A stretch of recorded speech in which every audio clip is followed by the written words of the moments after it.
n'aura plus le temps de passer ici comme je vous l'avais suggéré, quoi. Parce que c'est un jour comme celui-ci, vous avez certainement des choses à faire. Mais vous avez choisi de passer ici pour qu'on partage la parole. En fait, en dépit de la parole qu'on devrait partager, j'aimerais vous faire part de mes intentions à venir, quoi. Et comme je ne pouvais pas vous appeler pour vous dire que je vais me baptiser, venez machin, parce que je me dis il faut une certaine petite préparation, et on prépare l'esprit, on prépare avec des paroles, avec la parole, et voilà, ça fait que bon, à la prochaine, quand je parle, je médite, je prie, je lis, je prie, je médite, et puis ça fait à la prochaine, bon, et je sais que c'est comme, je me dis peut-être, bref, comme je vous ai dit, je me suis dit qu'il faut une certaine préparation, que vous me donniez une certaine petite conduite à tenir, et puis voilà, ça aurait été de ma part, enfin je me dis, peut-être sur bus, de vous dire, voilà, je vais faire ceci. Moi, il faut essayer une petite méditation, une prière, que je vais aller faire des sommes que je vais lire. Après, comme je vais rentrer là, et la prochaine fois que je reviendrai, et on pourra donc passer à l'étape véritablement dite, quoi. Moi, je sais pas. Frère, je réagisse parce que ça ne sonne pas bien dans mon oreille. Attends. Laisse-le finir. Non, ça ne sonne pas. En fait, il n'est pas dit que ce que je dis est bien ou vrai. Ou je suppose, je ne sais pas comment. J'ai une raison pour laquelle ils sont là. Donc, si je suis à gauche, ils me diront non, tu es à gauche, il faut être ici, c'est là, c'est comme ça que ça se passe. Voilà. Parce que je ne m'y connais pas.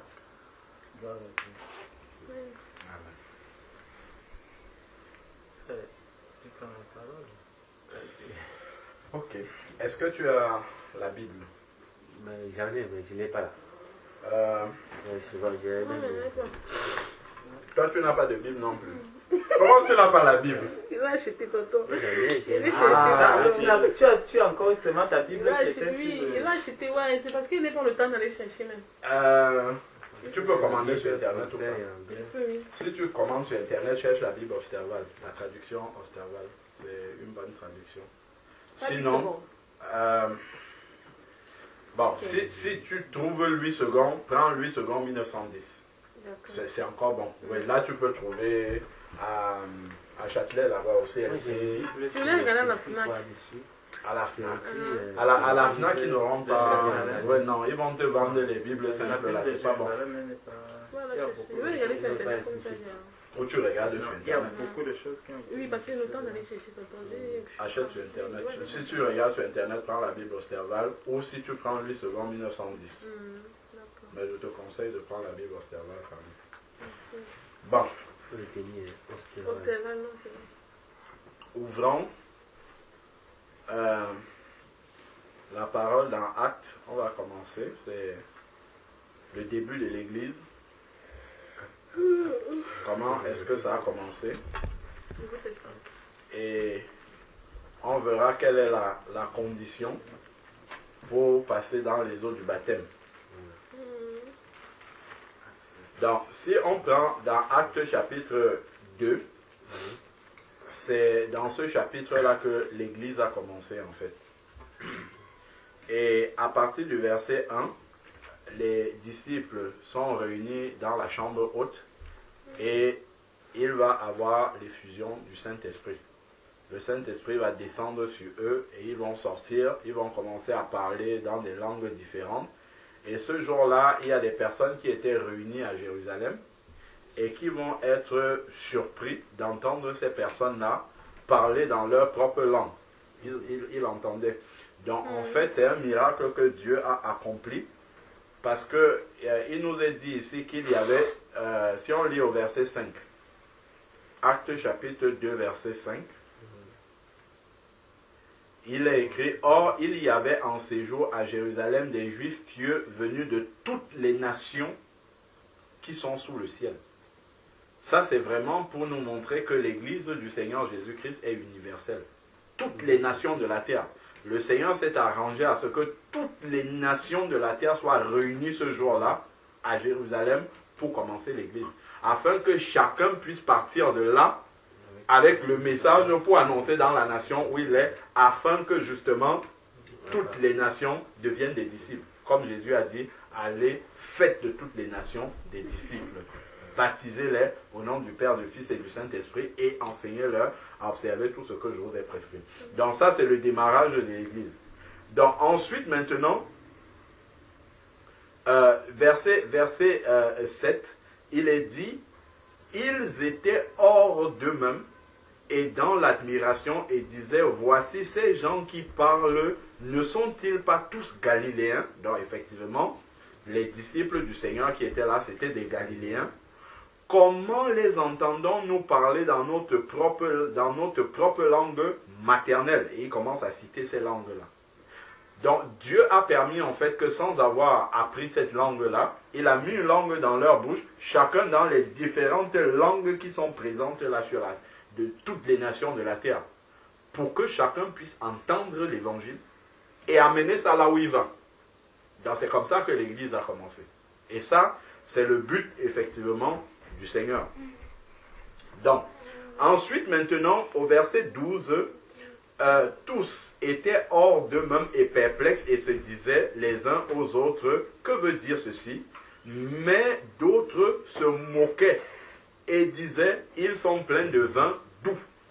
Et c'est là où l'apôtre Pierre va prendre la parole et il va commencer à leur expliquer, à partir du verset 14, il va prêcher la parole. Alors Pierre, debout avec les 11, éleva la voix et s'exprima en ces termes. Vous, Juifs, et vous tous qui séjournez à Jérusalem, sachez ceci et prêtez l'oreille à mes paroles. Ces gens ne sont pas ivres comme vous le supposez, car c'est la 3e heure du jour, mais c'est ce qui avait été dit par le prophète Joël. Dans les derniers jours, dit Dieu, je répandrai mon esprit sur toute chair, vos fils et vos filles prophétiseront, vos jeunes gens auront des songes, des visions, vos vieillards auront des songes, vos jeunes gens des visions. Oui, sur mes serviteurs et mes servantes, dans ces derniers jours, je répandrai mon esprit et ils prophétiseront. Je ferai des prodiges d'en haut, dans le ciel, et des signes d'en bas sur la terre. Du sang, du feu, une vapeur de fumée. Le soleil se changera en ténèbres et la lune en sang, et ainsi de suite. Verset 22 maintenant. Les Israélites écoutaient ces paroles. Jésus de Nazareth, cet homme approuvé de Dieu devant vous par les miracles et les prodiges et les signes que Dieu a fait par lui au milieu de vous, comme vous le savez vous-même. Cet homme livré selon le dessein arrêté et selon la préséance de Dieu, vous l'avez fait mourir en le clouant à la croix par les mains des impies. Dieu l'a ressuscité en le délivrant des liens de la mort parce qu'il n'était pas possible qu'il soit retenu par elle. Et ensuite, il va parler, il va continuer à expliquer que ce Jésus-là, c'est celui qui avait été annoncé par les prophètes, qui est venu pour racheter les péchés du monde entier et qu'ils ont crucifié à la croix. Donc ça, c'est le message que Pierre va tenir jusqu'au verset 36, où il dit que toute la maison d'Israël sache donc avec certitude que Dieu a fait Seigneur et Christ, ce Jésus que vous avez crucifié. Voilà le message. Dès qu'on a entendu ce message-ci, regarde ce qui se passe au verset 37. C'est la suite chronologique immédiate. Après avoir entendu cela, ils eurent, les gens qui étaient là, de toutes les nations là, ils eurent le cœur vivement touché. Parce qu'ils ont réalisé qu'ils sont pécheurs. Ils ont crucifié celui que Dieu avait envoyé pour les sauver. ils l'ont crucifié. Donc ils reconnaissent leur état de pécheur et ils se demandent comment donc faire pour sortir de cet état-là. Y a-t-il une possibilité? C'est la question qu'ils vont poser donc. Après avoir entendu cela, ils eurent le cœur vivement touché. Et il dit à Pierre et aux autres apôtres, frères, que ferons-nous donc? Donc, qu'est-ce que nous pouvons faire là maintenant que nous réalisons que nous sommes dans l'erreur, nous sommes dans le péché, nous ne sommes pas avec Dieu. Nous avons péché contre Dieu. Que faire? Voici la réponse de Pierre qui résume immédiatement qu'est-ce qu'on doit faire pour devenir enfant de Dieu. Après avoir donc entendu cet évangile-là, qui a révélé leur état de péché, Pierre leur dit, 1. Repentez-vous. Et que chacun de vous soit baptisé au nom de Jésus-Christ pour le pardon de vos péchés, et vous recevrez le don du Saint-Esprit. Car la promesse est pour vous, pour vos enfants, et pour tous ceux qui sont au loin, en aussi grand nombre que le Seigneur, notre Dieu, les appellera. Et par beaucoup d'autres paroles, il rendait témoignage et les exhortait en disant, sauvez-vous de cette génération perverse. En gros, c'est repentez-vous, changez de vie. Ne marchez plus conformément au siècle présent. Parce qu'un enfant de lumière ne doit pas marcher comme ceux qui sont dans les ténèbres. Celui qui a reçu Christ dans sa vie ne doit pas continuer à vivre comme celui qui ne connaît pas Jésus-Christ. Donc, voilà les exhortations qu'il leur donne. Et au verset 41, il est dit, ceux qui acceptèrent sa parole, la parole qui vient d'être prêchée là tout de suite, furent baptisés, et en ce jour-là, furent ajoutés environ 3000 âmes à l'église. Est-ce que entre la prédication de Pierre, son exhortation et le baptême, il y a eu des jours qui se sont passés?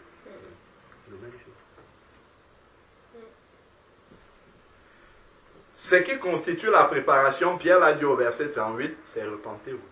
1. J'entends la parole, telle qu'elle est prêchée, je suis un pécheur, je suis perdu. Une fois que je l'ai entendue, qu'est-ce que je dois faire pour changer? On me dit, repentez-vous. Repentance, c'est Proverbes à côté des psaumes. À côté des psaumes, il y a le livre des Proverbes, Proverbes 28, verset 13. Nous explique qu'est-ce que ça veut dire la repentance. Proverbes chapitre 28, verset 13. Proverbes 28, verset 13.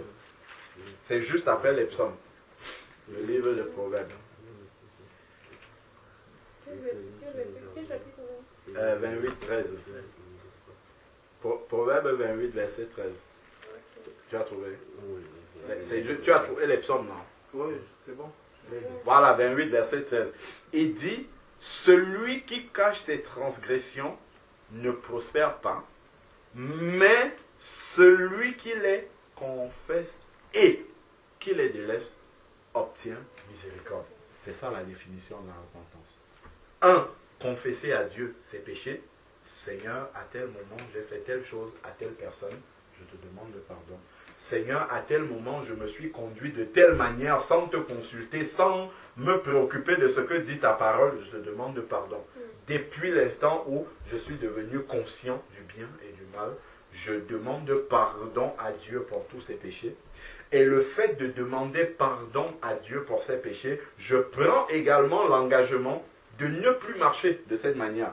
C'est-à-dire que dans mon cœur, je prends la décision de me séparer de ces mauvaises choses-là qui ne glorifient pas le Seigneur. Et la Bible nous enseigne en fait que celui qui pratique le péché est un enfant du diable. Parce que le diable pêche depuis le commencement. Donc, le péché en fait nous a mis en connexion avec le diable. Et maintenant, quand on va devenir enfant de Dieu, la Bible dit dans Colossiens 1, verset 13, que Dieu nous a délivrés de la puissance des ténèbres quand on se convertit. Donc, il faut qu'il nous sépare de la puissance des ténèbres. Et ce qui nous lie à la puissance des ténèbres, c'est le péché. Donc quand tu vas te repentir en fait d'un péché et que tu prends l'engagement de ne plus le faire, Dieu va couper les liens spirituels qui te lient au diable et qui fait qu'il te maintient en fait dans la captivité par rapport à ce péché-là. C'est pour ça que la repentance est importante. Parce que quand tu te repens d'un péché, si ce péché-là avait entraîné un lien spirituel par lequel le diable te tenait, le fait d'avoir confessé ce péché-là, Dieu te délie en fait, il te délivre de ce péché-là. En sorte que le diable ne peut plus te maintenir captif par ce péché. Et en même temps, le fait d'avoir dit Seigneur, je le délaisse, Dieu te donne la capacité par son Esprit Saint de ne plus tomber dans ce péché-là. Peut-être au début, ça va être difficile parce que tu n'as pas encore, toutes les oreilles spirituelles bien ouvertes pour suivre la direction du Saint-Esprit. Mais le fait que dans le cœur, tu aies pris déjà la décision de te séparer de ce péché-là, c'est comme ça que Dieu, par son Esprit, va t'accorder la force d'y arriver. Et donc, te déconnecte du pouvoir du malin dans ta vie. Donc, la première étape pour devenir un enfant de Dieu, c'est la repentance. C'est se repentir de ses péchés. Le Seigneur Jésus-Christ lui-même, quand on lit dans Matthieu 4, regardons dans Matthieu 4, Jésus qui est parfait, n'avait pas besoin de se repentir, il n'avait pas besoin de passer dans les eaux du baptême, mais comme il est notre modèle, c'est à partir du verset, Matthieu 4, verset 13, il nous montre l'exemple en fait. Il montre l'exemple et le chemin que doit suivre chaque disciple du Seigneur Jésus-Christ. Chaque disciple qui viendra à sa suite doit suivre le même cheminement. Dans Matthieu, le premier livre des évangiles, 3, verset 13. Matthieu 3, verset 13.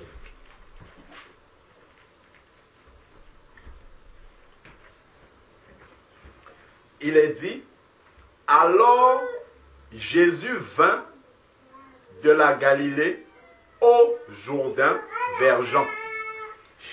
C'est important à ce stade-ci de voir qu'est-ce qui se passe. Jésus qui est le modèle, qui montre comment est-ce que les choses doivent se passer pour être un véritable disciple. Il est dit ici, alors Jésus vint de la Galilée au Jourdain vers Jean. Ce n'est pas Marie ou Joseph qui ont amené Jésus. Jésus vint de lui-même. C'est comme ça que le baptême doit se passer. Les parents ne doivent pas prendre les enfants pour dire on les amène ici, là, baptise, confirmation, ainsi. Ça, ce n'est pas dans la Bible, ça. Jésus vint.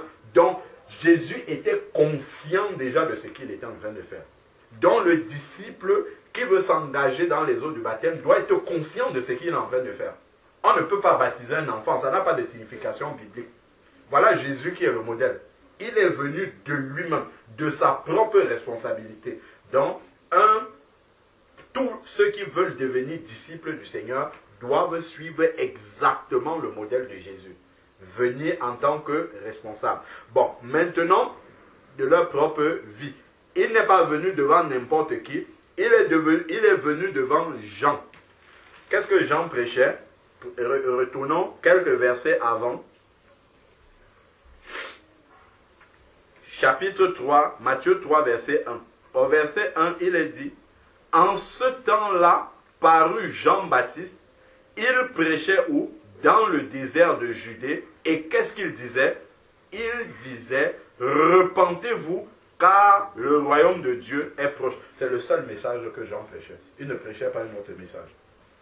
Repentez-vous, car le royaume de Dieu s'est approché. Verset 8, il dit, verset 7 déjà, comme il voyait venir au baptême beaucoup de pharisiens, de sadducéens, il leur dit, race de vipères, qui vous a appris à fuir la colère à venir, produisez donc le fruit digne de quoi? La repentance, et ne vous imaginez pas pouvoir dire, nous avons Abraham pour père, car je vous déclare que de ces pierres, Dieu peut susciter les enfants d'Abraham.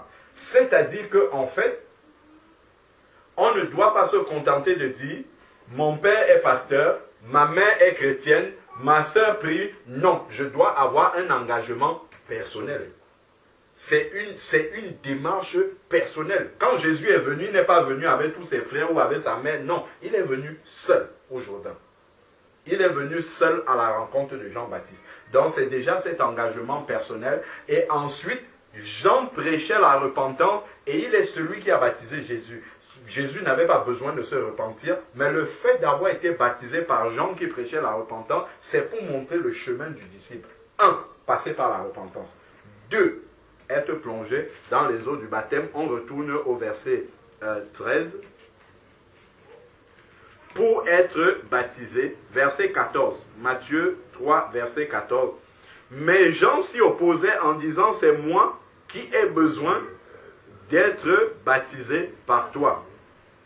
Et c'est toi qui viens à moi.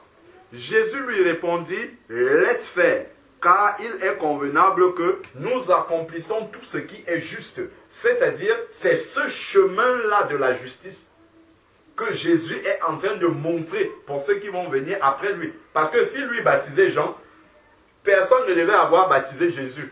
Or, Jésus doit montrer ce cheminement-là. Ce n'est pas Jean qui montre le chemin. Je crois que Jean l'a même dit que dans Jean 1, il est dit, il n'était pas lui-même la lumière, mais il est venu rendre témoignage à la lumière.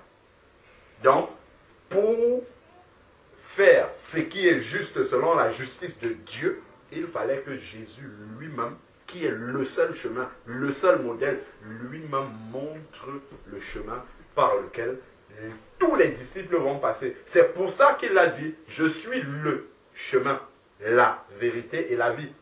Si Jean montrait le chemin, c'est que Jean serait un autre chemin. Mais c'est Jésus qui est le chemin. Et c'est le seul chemin. Donc, c'est ce cheminement-là, en fait, que tous ceux qui veulent être sauvés en Jésus-Christ doivent suivre. Donc, passer comme il est passé dans les eaux du baptême. Donc, c'est le chemin qui est juste. Alors, Jean le laissa faire. Aussitôt baptisé, donc on l'a immergé. Le Jourdain, c'était pas c'est un endroit vraiment où on pouvait plonger quelqu'un dans l'eau. Ensuite, maintenant, il est dit, alors Jean le laissa faire, aussitôt baptisé, Jésus sortit de l'eau. Ce qui montre qu'il était immergé avant. S'il est sorti de l'eau, ça veut dire qu'il était immergé. Dans le seul baptême, pour suivre le chemin, pas un des chemins, pour suivre le chemin, il faut être immergé. Voici le chemin qu'il est en train de montrer. Il sortit de l'eau. Donc il faut être immergé. Et voici maintenant, il y a quelque chose qui va se passer lorsqu'on a suivi le chemin. Pas un chemin, lorsqu'on a suivi vraiment le chemin de Jésus-Christ. Donc, repentance personnelle, engagement personnel à suivre le Seigneur, immersion totale dans les eaux du baptême après être repenti. Qu'est-ce qui se passe maintenant? Les cieux s'ouvrirent. Le ciel s'ouvre pour cette personne-là. Le ciel s'ouvre, c'est une grande signification. Ça veut dire que désormais, celui-là, quand il prie, le ciel peut s'ouvrir. Pour que Dieu réponde. Le ciel ne s'ouvre pas pour rien. Quand le ciel s'ouvre, ça veut dire que Dieu peut répondre désormais à tes prières. Quand tu élèves la voix, Dieu maintenant reconnaît que celui-là, il appartient à ma famille et il répond. Le ciel s'ouvrit. Ça veut dire que désormais, on le connaît. On connaît le disciple qui est passé dans les eaux du baptême au ciel. Qu'est-ce qui se passe? L'Esprit de Dieu descend et il vit l'Esprit de Dieu descendre. L'Esprit de Dieu descend sur lui. C'est une confirmation spirituelle que désormais il n'appartient plus à l'ennemi, mais il appartient à Dieu. Le signe que nous appartenons désormais à Dieu, c'est le Saint-Esprit en nous. Ça veut dire que nous sommes la propriété de Dieu. Et c'est le Saint-Esprit qui nous permet de communiquer avec Dieu. Parce que la Bible nous dit dans Jean 4, verset 24, que Dieu est esprit. Et il faut que ceux qui l'adorent en esprit et en vérité. Donc, si on n'a pas le Saint-Esprit en nous, ceux qui ne connaissent pas Jésus-Christ peuvent prier. Ils peuvent envoyer les prières. Mais jamais ils n'auront de réponse. Jamais ils ne pourront entendre Dieu leur parler. Jamais. Ils ne pourront pas. Parce que pour entendre Dieu nous parler, répondre à ce que nous lui avons demandé, il faut que l'Esprit Saint soit en nous pour décoder ce que Dieu dit, pour que nous entendions, nous comprenions ce qu'il veut dire. Nous pouvons toujours avoir une, penser que c'est Dieu qui est en train de répondre, mais tant qu'on n'a pas l'Esprit de Dieu en nous, on ne peut pas avoir cette certitude-là d'entendre la réponse en retour que Dieu nous donne. Donc, l'Esprit de Dieu qui vient habiter en nous est l'attestation que nous lui appartenons désormais, que notre nom est désormais inscrit. Quand Dieu donne son Esprit à quelqu'un, il écrit son nom dans le livret de famille de Dieu. Ce que la Bible appelle le livre de vie. Donc, ici, l'Esprit de Dieu est descendu comme une colombe. La colombe, c'est un animal déjà qui est blanc et qui, reste uniquement là où c'est propre. Voilà pourquoi on a besoin de la repentance. Nettoyer l'intérieur pour que l'Esprit Saint puisse venir habiter. Voilà. Il est saint, donc il ne peut venir habiter que dans un corps qui est saint, dans un temple qui est saint. C'est pour ça que la repentance permet justement ce nettoyage-là afin d'accueillir l'Esprit Saint et venir sur lui. Verset 17. Et voici qu'une voix fit entendre des cieux ces paroles. Celui-ci est mon fils bien-aimé. Voilà le chemin, la vérité et la vie. Quand on suit ce chemin-là, après être sorti des eaux du baptême, on reçoit l'Esprit de Dieu, si on ne l'avait pas reçu avant. Et comme nous l'avons reçu, Dieu confirme désormais que celui-là qui est sorti des eaux du baptême, Dimitri là, c'est mon fils. Il m'appartient, c'est ça. Il est mon fils bien-aimé en qui j'ai mis toute mon affection. Tous ceux qui s'engagent dans les eaux du baptême, le Seigneur dit la même chose. Il nous aime de la même manière qu'il a aimé Jésus-Christ. Et il dispose tout pour que nous puissions marcher comme le Seigneur Jésus a marché sur cette terre. Donc, voici en fait comment se passe le baptême. Jésus qui est venu là, il n'a pas suivi un enseignement préalable. Il est venu là de lui-même. Tous ceux qui venaient là, ils ont juste écouté ce que Jean disait avant, repentez-vous, produisez le fruit digne de la repentance, et ils se sont engagés. Si nous retournons dans le livre des Actes, Actes chapitre 2 que nous avons lu, les gens qui étaient là, ils ont écouté la prédication de Pierre. Et ensuite, ils ont demandé qu'est-ce qu'ils doivent faire. Pierre a dit, repentez-vous et que chacun de vous soit baptisé au nom de Jésus-Christ et vous recevrez le don du Saint-Esprit. C'est ce qu'on a vu là avec Jésus. Et donc, qu'est-ce qu'ils ont fait? Ce jour-là même, comme nous dit le verset 41, Actes chapitre 2, verset 41, il est dit, ceux qui acceptèrent sa parole furent baptisés en ce jour-là. La Bible précise bien en ce jour-là, pour dire qu'il n'y a pas eu un délai de réflexion ou ainsi de suite, parce qu'ils étaient prêts. Furent ajoutés environ 3000 âmes. Ici, les apôtres auraient pu dire, parmi vous tous qui acceptez la parole de Dieu, là, vous êtes trop nombreux. On n'a pas le temps de pouvoir vous baptiser tous. Aujourd'hui, on va prendre peut-être 300. Demain, on va encore prendre 300. Après, demain, on va en prendre peut-être 500. Mais ils ont pris le temps, dans cette même journée-là, il était 3 heures le matin, hein, c'est ça, hein, c'est la 3e heure, 3 heures. Donc c'est 9 heures du matin, je crois, si je ne me trompe pas. Donc, dès cette 3e heure-là, après la prédication de Pierre, ils ont commencé à baptiser 3000 personnes. 3000. C'est vraiment pour nous montrer que dès que quelqu'un, la seule chose qui peut empêcher que quelqu'un soit baptisé, c'est qu'il n'ait pas reçu la parole de Dieu dans son cœur. C'est qu'il ne soit pas d'accord de se repentir. C'est ça qui peut empêcher. Mais dès qu'il est prêt, on n'attend pas une minute. S'il y a 3000 qui étaient prêts, s'il y avait 5000, il devait baptiser les 5000. Même si ça prenait toute la journée, toute la nuit, il devait le faire jusqu'à ce que ça soit fini. Parce que dès l'instant où on a entendu cette parole et qu'on est prêt, parce qu'on est repenti, directement, parce que le diable va essayer de nous retenir au maximum pour qu'on remette ça à plus tard et que des choses puissent se passer encore pour probablement nous empêcher de rejoindre le royaume de Dieu le plus rapidement possible. C'est pour ça que les apôtres, immédiatement, Dès que quelqu'un recevait la parole, il le baptisait. Prenons maintenant Acte. On va voir que ça, c'est cohérent avec tout ce qui se passe dans la parole de Dieu. Acte chapitre 8. Acte chapitre 8 à partir du verset 5. Acte chapitre 8, on reste toujours dans les actes chapitre 8,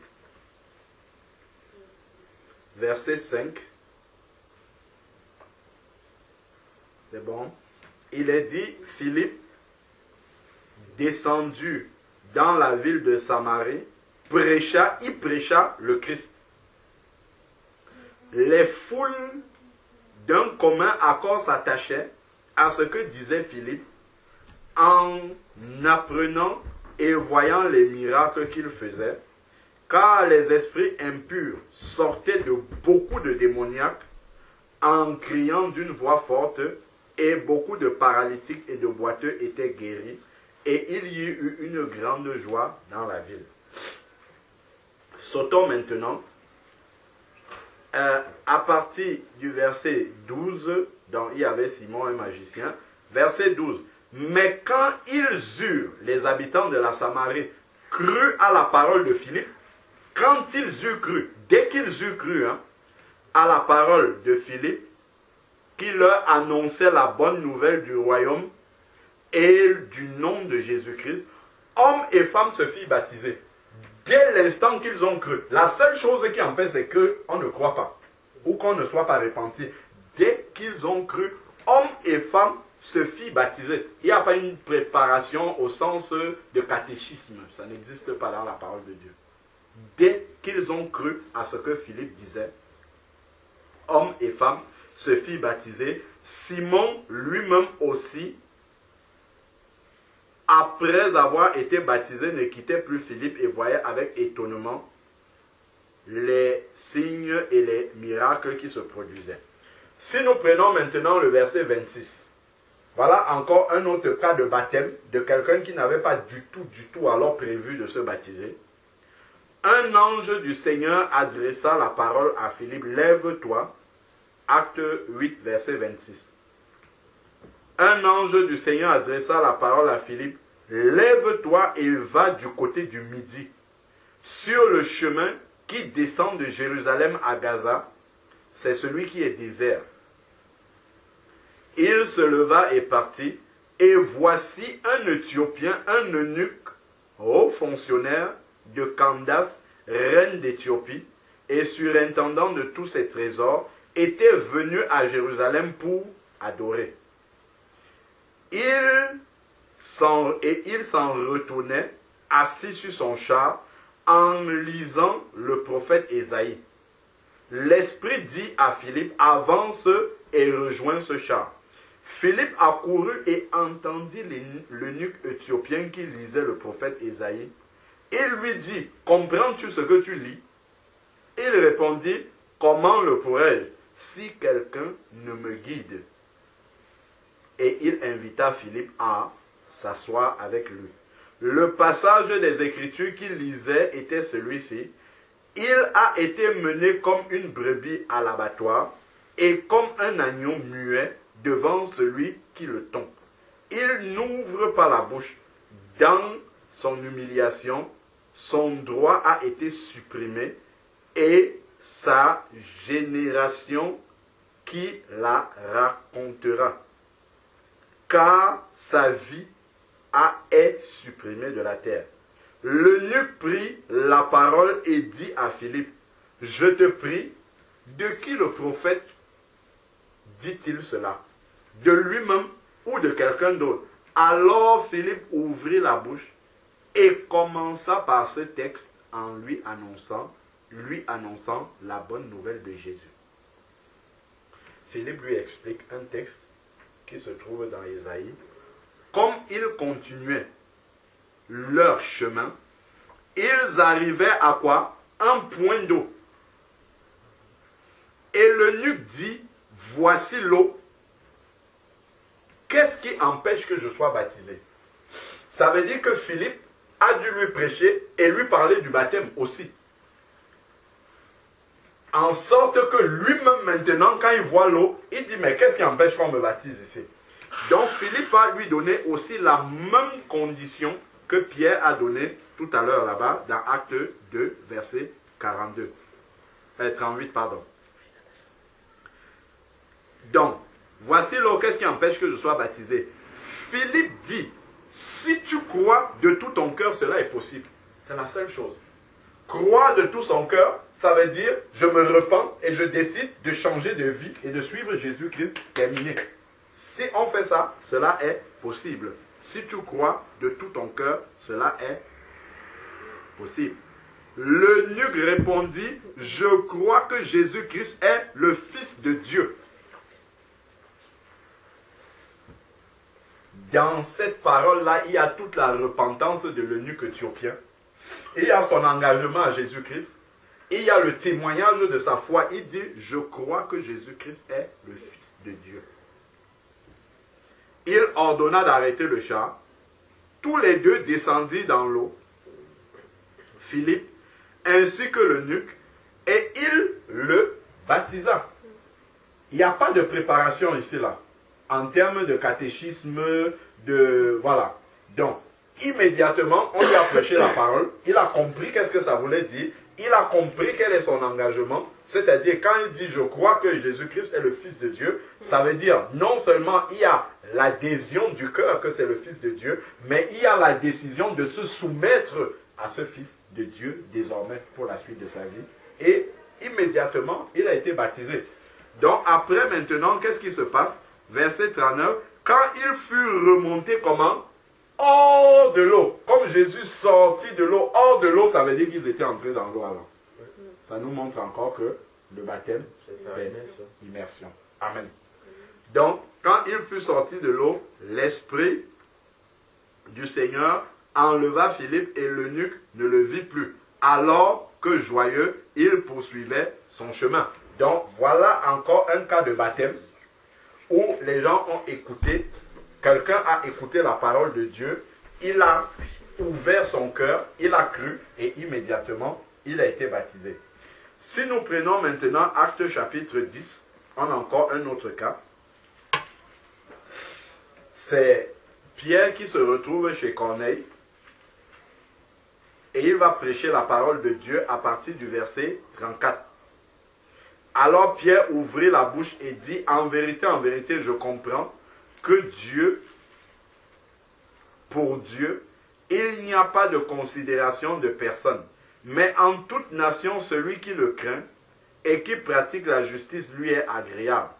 Et donc Pierre va prêcher Jésus de Nazareth, la mort, la résurrection de Christ, l'œuvre de Christ à la croix. Verset 44 maintenant, qu'est-ce qui se passe? Comme Pierre prononçait encore ces mots, le Saint-Esprit descendit sur tous ceux qui écoutaient la parole de Dieu. Verset 44. Comme Jésus-Christ, le jour où il s'est baptisé, le Saint-Esprit est descendu pour montrer à Pierre que ceux qui sont en train d'écouter la parole de Dieu là, Dieu les connaît déjà. Et comment Pierre va réagir? Verset 45. Tous les croyants circoncis, c'est-à-dire les croyants juifs qui étaient là, qui étaient venus avec Pierre, furent étonnés de ce que le don du Saint-Esprit soit aussi répandu sur les païens, car ils les entendaient parler en langue et exalter Dieu. Verset 47, Pierre reprit. Alors Pierre reprit, peut-on refuser l'eau du baptême à ceux qui ont reçu le Saint-Esprit aussi bien que nous?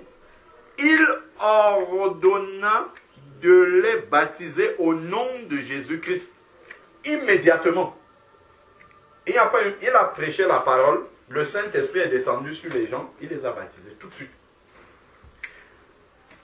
Tous les baptêmes qu'on voit dans la parole de Dieu, c'est comme ça. Tous sans exception. Donc, c'est à se demander d'où viennent les cours de catéchisme. Où est-ce qu'on voit ça dans la parole de Dieu? Cours de préparation au baptême, ça n'existe nulle part dans la parole de Dieu. Ça, c'est une création humaine. Regardons Acte chapitre 16.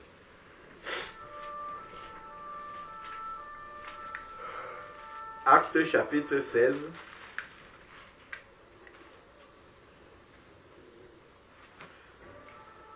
Donc, il y a une dame qui est animée d'un esprit de python qui suit Paul et les autres disciples qui étaient avec lui. Et les maîtres de cette servante-là ont fait enfermer Paul et Silas en prison. Et ils vont commencer à louer le Seigneur. Les portes de la prison vont être ébranlées, il va y avoir un tremblement de terre. Et le geôlier qui était là, le garde prisonnier, va vouloir se suicider pensant que tous les prisonniers étaient évadés. Donc c'est ça un peu le contexte pour nous économiser la lecture. Prenons maintenant à partir du verset 27. Acte 16, verset 27.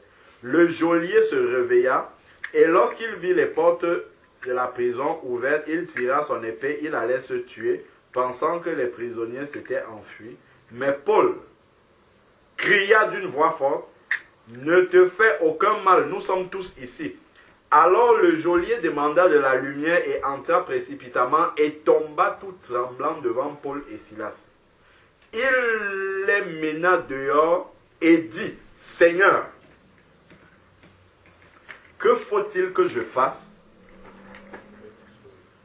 Que faut-il que je fasse pour être sauvé? » Il répondit comme Philippe avait répondu à l'eunuque éthiopien, « Crois au Seigneur Jésus-Christ et tu seras sauvé, toi et ta famille. » Croire, ça veut dire, comment dire, ouvrir son cœur. Croire déjà qu'il est celui qui est venu pour nous sauver, mais ensuite prendre l'engagement de soumettre désormais sa vie à ce Jésus-Christ-là qui est le Fils de Dieu. Qu'est-ce qui se passe par la suite?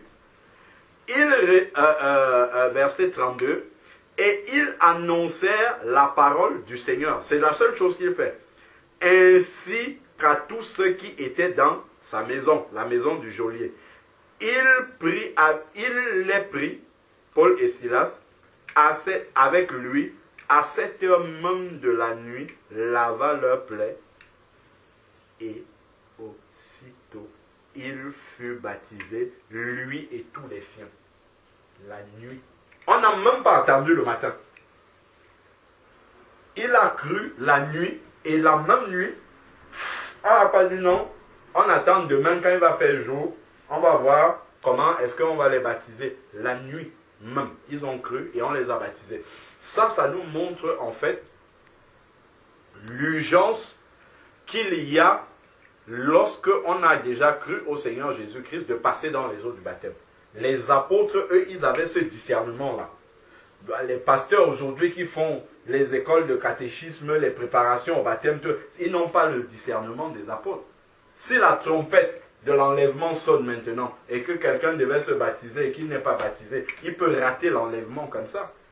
S'il arrive qu'il meurt dans cet état-là, il traverse la route, la voiture le renverse, alors qu'il devait passer dans les eaux du baptême. C'est quand même écrit dans Marc 16, 16, celui qui croira et qui sera baptisé sera sauvé. Le baptême fait partie de l'engagement. Donc les apôtres, eux, ils avaient compris cette urgence-là. En sorte que quand quelqu'un avait cru, on ne passait pas, je ne sais pas moi, un mois à lui expliquer encore la parole de Dieu, on le baptisait immédiatement. Et c'est justement après le baptême que, ayant reçu le Saint-Esprit, on peut commencer donc à lui expliquer les profondeurs de la parole de Dieu, sachant que avec l'Esprit de Dieu, désormais, il peut comprendre la parole qu'on va lui expliquer. Donc, voilà encore un cas où on n'a même pas attendu le matin pour baptiser. Et enfin, maintenant, si on regarde dans Actes chapitre 19, du verset 1 au verset 7, on a encore un cas ici où Paul marche carrément dans la rue et il rencontre des personnes. Actes chapitre 19, verset 1. Pendant qu'Apollos était à Corinthe, Paul, après avoir traversé les hauteurs du territoire, se rendit à Éphèse. Il rencontra quelques disciples et leur dit, « Avez-vous reçu le Saint-Esprit quand vous avez cru ?» Il répondit, « Nous n'avons même pas entendu dire qu'il y ait un Saint-Esprit. » Il dit, « Mais quel baptême avez-vous donc reçu ?» Il répondit, le baptême de Jean. Alors Paul dit, Jean a baptisé du baptême de repentance. Il disait au peuple de croire en celui qui venait après lui, c'est-à-dire en Jésus, regarde ce qui est là. Sur ces paroles, il est en chemin. Hein. Sur ces paroles, il fut baptisé au nom de Jésus-Christ. Immédiatement. Dès qu'il n'y a pas d'opposition dans le cœur, il y a une adhésion complète au message de Jésus-Christ dans le cœur et que les personnes ont accepté de se repentir et de suivre Jésus-Christ, on les baptise immédiatement. Donc voilà comment on a balayé dans tout le livre des Actes des Apôtres. Tous les baptêmes sont pareils. Tous. On a pris vraiment le temps de balayer chacun des baptêmes dans la parole de Dieu et on voit qu'il n'y a pas un temps de préparation au sens où l'Église traditionnelle enseigne. La préparation, c'est de réaliser qu'on est pécheur et perdu et de se repentir de ses péchés. C'est ça qui est la préparation. Une fois que cette préparation-là est faite, parce que c'est dans une nouvelle vie qu'on va s'engager, là, il n'y a plus rien qui empêche le baptême de se passer. Après, maintenant, si le frère veut exhorter peut-être sur ce que signifie le baptême ou dans un autre axe, que Dieu conduise tout. Déjà, est-ce que tu as des questions, Dimitri, par rapport à tout ce qui a été dit là? J'ai pas de questions. Tu n'as pas de questions, c'est clair. C'est plus que clair. Gloire à Dieu. Non, j'ai pas de questions. Déjà, je vous avais expliqué que j'ai eu un ami à Djibouti, père son âme au monde. On discutait souvent de ce sujet et il nous expliquait exactement. Lui, il était protestant. Moi, je suis catholique. Il nous expliquait qu'il n'a rien contre les catholiques, mais il se pourrait que les catholiques ne fassent pas les choses exactement comme il se devrait. Et nous, on prenait la Bible, comme on était 4, chacun prenait la Bible, il lisait. Après que tu aies fini de lire, il te dit explique. Tu essaies d'expliquer, il te dit bon. Il nous disait, on croit tous que la parole, la bonne parole, que Jésus a dit, on l'a traduit dans la Bible, n'est-ce pas? Ça veut dire que tout ce qui est dans la Bible, si on est croyant, on doit le faire. Il dit ok. Bon, vous les catholiques, quand vous baptisez, ça se passe comment? On dit quand tu nais, tu es petit, tu es encore bébé, on t'amène à l'église et tout, et puis on le prêtre te met de l'eau. Il dit ok, je ne refuse pas. Mais vous ne pensez pas que à la Bible on dit que pour se baptiser, il faut être conscient de ce qu'on fait, du choix qu'on prend et savoir exactement ce qu'on fait. Ce n'est pas un truc qu'on t'impose. Et l'autre sujet, c'était que la façon dont on vous baptise chez les catholiques, on met le goutte d'eau. Et c'est Jésus qui est notre Seigneur, Sauveur. Est-ce qu'il s'est baptisé comme ça? Si c'était le cas, on l'aurait fait. Mais il ne s'est pas baptisé comme ça. Son baptême a été par immersion comme tout le monde. Ça veut dire que c'est ce baptême-là qui est, à mon avis, un vrai baptême. Ouais. C'est pour vous dire que je n'ai pas... C'est juste que, comment dirais-je, j'ai le crâne dur, quoi. Si je peux m'exprimer ici, parce que c'est des choses que je sais. C'est des choses que je sais. Bon, entre guillemets, parce que... C'est des choses que je sais, entre guillemets, mais ça fait que je suis vraiment réjoui d'être venu ici et ça m'amène maintenant à sortir petit à petit d'un endroit, quoi, où j'étais, quoi. Gloire à Dieu. Ça me fait vraiment. Et je voulais poser une question, c'est juste une parenthèse. Oui, vas-y. Quand vous baptisez au nom de qui? Toi, tu as été baptisé au nom de qui?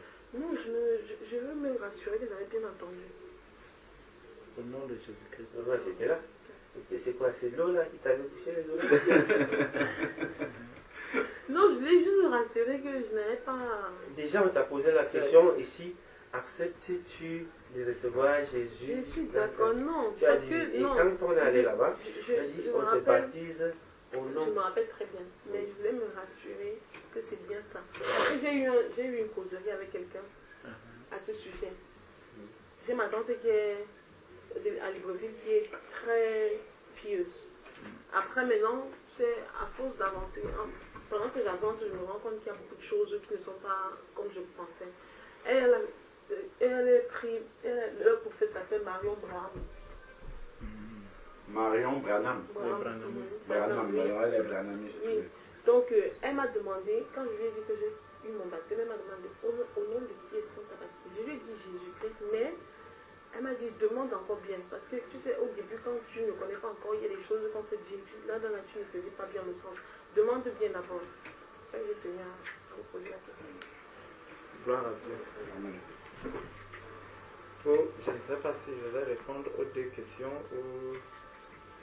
Non, c'est même là. Bon, Si on prenons d'abord Jean chapitre 1, le verset 1. ouais. Et comment c'est que pour savoir comment. Matthieu, Marc, Luc, Jean. Ça se voit que c'est ça comme une c'est le catéchisme. Luc, Jean. De pouvoir tourner la Bible. Au début, tu peux regarder dans les tables de matière. Mais après, au fur et à mesure que tu vas méditer, Ouais. ça deviendra Jean automatique. chapitre 1, verset 1. Qui nous dit: au commencement était la parole était avec Dieu, la parole était Dieu. Au commencement, la parole était avec Dieu. La parole était avec Dieu et la parole était Dieu. Bon. Donc, cette parole, lorsque tu l'entends telle que elle est arrivée dans Acte 2, tel qu'on le frère l'a lu dans Acte 2, la parole que Pierre a prononcée, tu vois, cette parole, c'est qui? On dit, c'est Dieu qui vient dans ton cœur. Je ne sais pas si tu vois. La parole était avec Dieu, la parole était Dieu. Donc, cette parole vient dans ton cœur pour faire un travail. Tu vois un peu? Cette parole vient faire un travail dans ton cœur, non pas dans ta tête. Parce Amen. que regarde bien la partie qui est ciblée. C'est le cœur. C'est le cœur qui est touché. Beaucoup de personnes vont parler de Jésus, vont entendre la parole de Dieu, mais si cette parole s'arrête au niveau de la tête, elle ne va pas faire le travail qui a été opéré au début de l'église où les gens ont demandé que faire maintenant, parce qu'elle n'a pas touché la cible principale. C'est comme quand tu vises un animal. Tu sais que si je touche, par exemple, chez nous, quand on fait des pièges, si tu attrapes le porc-épic par le pied, le porc-épic va faire quoi? Il va manger son pied. Il finit de ronger son pied et il s'en va. Souvent, on attrape les autres avec les pieds. Voilà. Donc, tu vois, il ronge le pied et il s'en va. C'est pour ça que la parole de Dieu, tant qu'elle reste au niveau de ton intelligence personnelle, elle ne va pas agir comme cela se doit. Et c'est pour ça que celui qui parle de Jésus-Christ, mais qui n'a que cette parole dans la tête, il va bien te parler de Jésus. Mais son cœur, en fait, n'a pas encore été touché. Parce que dès que le cœur est touché, c'est immédiatement, tu commences à demander, mais comment est-ce que je dois faire maintenant pour remettre les choses en ordre? C'est pour ça que les hommes qui étaient au début, lorsque Pierre a fini de prêcher, ont immédiatement demandé, que faire donc, frère, pour être sauvé maintenant? Parce que nous avons vu notre état. Cette parole nous a transpercés. Et maintenant, qu'est-ce qu'on doit faire? Allons maintenant dans Romains 10. Romains 10, verset 17. Romains, c'est après Acte. Romains chapitre 10, verset 17.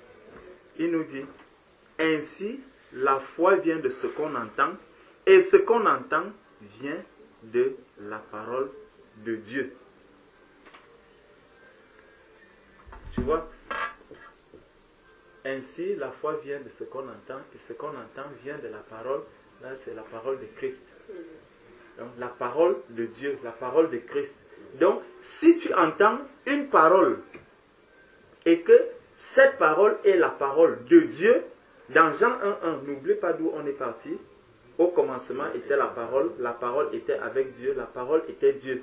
Là, on te dit que si tu entends la parole de Dieu, cette parole, si tu mets la foi dans cette parole de Dieu, donc si tu crois à cette parole de Dieu, je ne sais pas si on est sur la même longueur d'onde. Voilà. Donc, si tu mets ta foi dans cette parole de Dieu, non pas à la parole d'un homme, ça veut dire que tu es en train de chercher à arriver à la vérité. Parce que Christ est la vérité et c'est à cette vérité qu'on doit arriver. Amen. Tu vois un peu. Donc l'homme va te dire que tu peux venir avec un bébé, le baptiser. Tu peux même venir avec un mort, on baptise le mort. Quelqu'un va te dire tout ce qu'il dira. Mais il faut que toi tu cherches la parole de Dieu. Amen. Cette parole donc, tu vas lui dire, montre-moi où est-ce qu'elle est écrite ici. Parce qu'on te dit que ça, c'est la parole de Dieu ici. Tu vois un peu? Donc, un homme peut dire tout ce qu'il dit. Je peux même te dire que je baptise juste mes pieds. Tu comprends un peu? Ce n'est pas grave. Je peux te dire tout ce que je veux dire, que je vais baptiser même mes mains, et que je vais même baptiser au nom de Branham ou au nom de tel ou au nom de tel. Mais demande à la personne, est-ce que tu es d'abord d'accord que nous partons sur le principe que cette parole, c'est la parole de Dieu? Parce que je veux être sauvé par Dieu. Prends Acte 4, on va revenir. Acte 4, verset 12. Là, ça rejoint un peu la réponse, ça prend la réponse à la question que la sœur posait tout à l'heure. Voilà, Acte 4, verset 12, qui dit « Il n'y a de salut en aucun autre. » Tu vois un peu?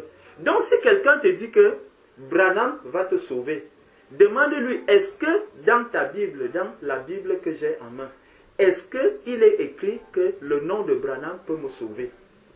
S'il est écrit là-dedans que le nom de Branham peut me sauver, ok, j'accepte. Tu vois un peu? Mais comme ici, on te dit que il n'y a de salut en aucun autre. Car il n'y a sous le ciel aucun autre nom qui ait été donné parmi les hommes par lequel nous devrions être sauvés. Il n'y a aucun autre nom par lequel nous devrions être sauvés. Et regarde alors, ceux qui ont cru à ce nom auquel qui peut sauver, on dit, lorsqu'ils virent, dont les personnes ont vu ceux qui croyaient à ce nom, on dit, lorsqu'ils virent l'assurance de Pierre et de Jean, ils furent étonnés, sachant que c'étaient des hommes du peuple sans instruction, et ils les reconnurent pour avoir été avec Jésus. Tu vois l'assurance qu'ils avaient. C'était des hommes sans instruction qui étaient avec le peuple, mais ils avaient une certaine assurance. Ils avaient une grande assurance. C'est pour ça, lorsque tu vas parler à quelqu'un qui n'a pas encore reçu Jésus-Christ, dès que tu vas commencer à lui dire Jésus est le chemin, la vérité et la vie, Jésus-Christ est venu mourir à la croix, pour lui, comme c'est quelque chose d'impensable, comme c'est quelque chose qu'il ne peut même pas accepter, tu vois, la seule chose qui va commencer, c'est quoi? C'est que le cœur commence à s'enflammer. Tu dis non, non, non, non, non, comment tu peux penser? Comment tu peux... En fait, c'est le cœur. Son cœur lui atteste qu'en réalité, ce qu'on est en train de te dire là, c'est la vérité, mais tu refuses cette vérité. Et il passe donc par la violence. Par contre, toi qui le lui dis, quand tu vas voir sa réaction, tu te mets à sourire. Parce que tu sais que effectivement, c'est cette vérité-là. S'il l'accepte, c'est par là que passe son salut. Quand tu vas t'adresser à un branhamiste, tu n'as pas besoin de faire la force pour qu'il comprenne Parce que tu es sûr que ce que tu es en train de lui dire, que si tu ne nais pas d'eau et d'esprit, comme Jésus l'a dit à Nicodème dans Jean 3, au nom de Jésus-Christ, si tu n'es pas baptisé, ton baptême au nom d'Abraham n'a aucune valeur. C'est ce que notre ami l'a dit. Voilà. Tant que tu n'étais pas baptisé Au nom de Jésus-Christ. Et être immergé dans notre baptême, Ça n'a aucune valeur. Ça veut dire que quelqu'un peut même arriver, il s'appelle, par exemple, et on a vu, Jean, lorsque Jean baptisait, on disait, c'était le baptême de Jean. Tu vois un peu? Bon, maintenant quand on te prend, tu sais que le nom de Jésus qui est invoqué là, il va anéantir toute puissance qui peut, ou toute ténèbre qui peut être en toi. Le seul fait qu'on est baptisé, au nom de Jésus, je te baptise. Donc, je t'immerge. En fait, baptiser, ça signifie immerger. Donc, je te plonge maintenant dans le nom de Jésus. Donc, il n'y a que Jésus-Christ qui est là. Rien d'autre.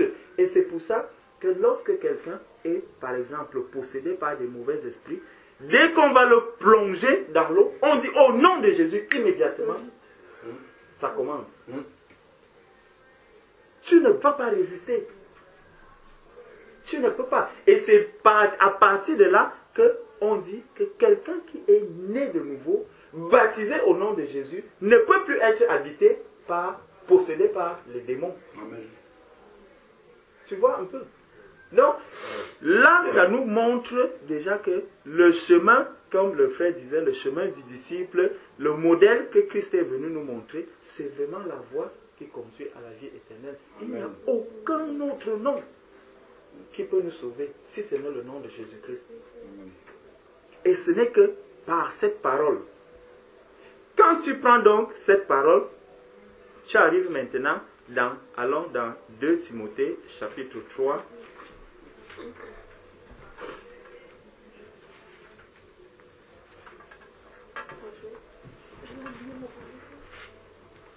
Timothée, chapitre 3.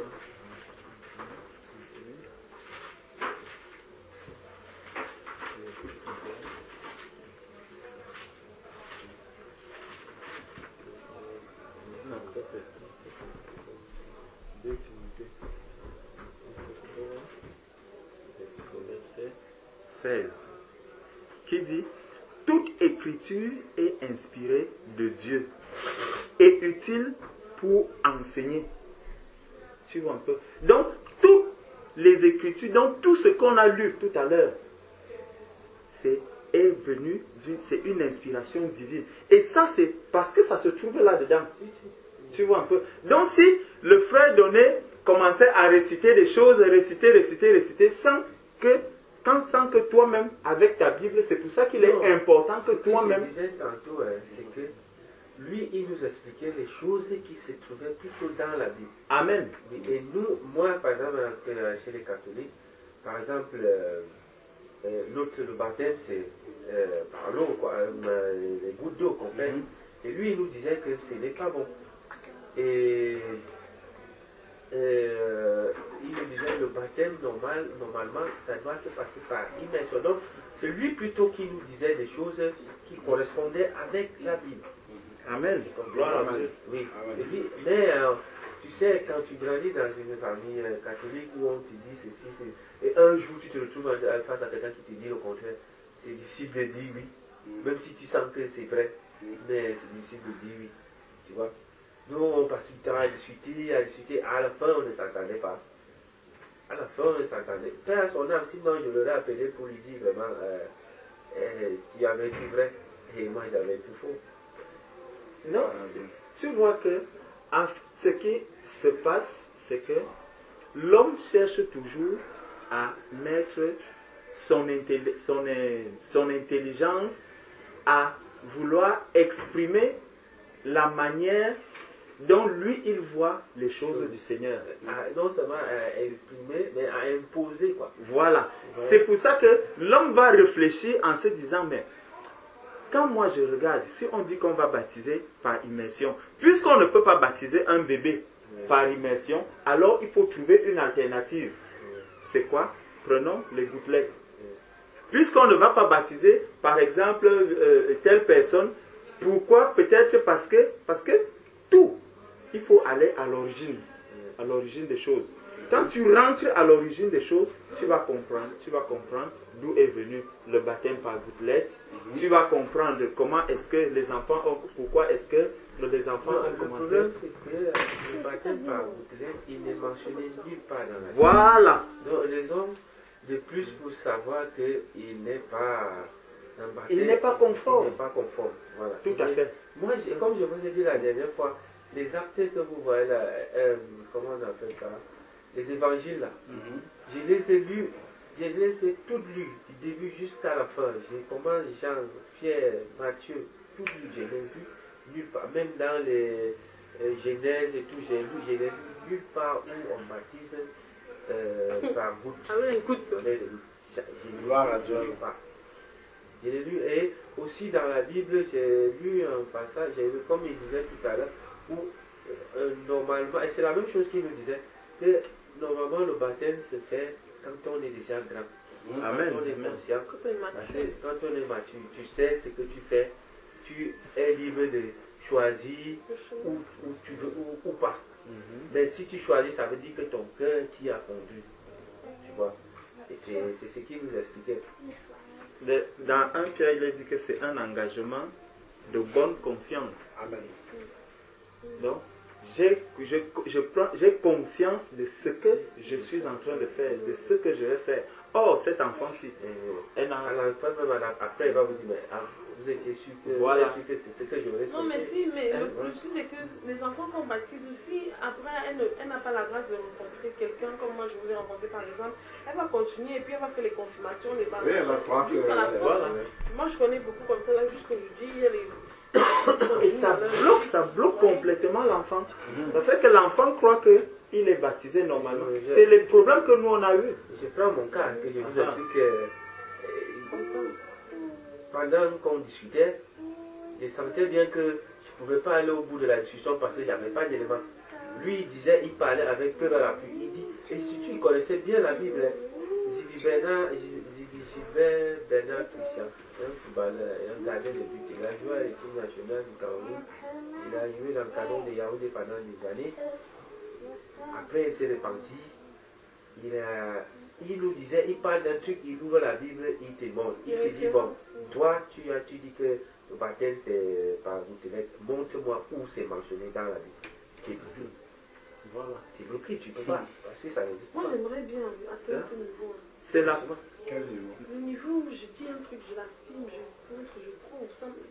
Au fur et à mesure que tu vas méditer la parole de Dieu, ça viendra. Hein. Hier, je parlais à ma petite soeur, comme aujourd'hui c'est le 25 mai, elle me dit, demain en famille, on va faire comme une messe, comme je vous parlais dans le groupe. Je lui ai dit, mais ça sert à quoi? L'argent, vous allez dépenser là, ça ne peut pas t'aider en te parlant les enfants. Elle me dit, non ma chérie, même dans la Bible, même dans la Bible, il y a les belles actions, les grâces, même pas les choses que les témoins, les gens, voilà. Je lui ai dit que non, ce n'est pas ça. Mais je n'avais pas, elle me dit, donne-moi un verset, je n'avais pas un verset là, tout de suite à lui donner. Je lui ai juste dit, je vais t'appeler après. Hier soir.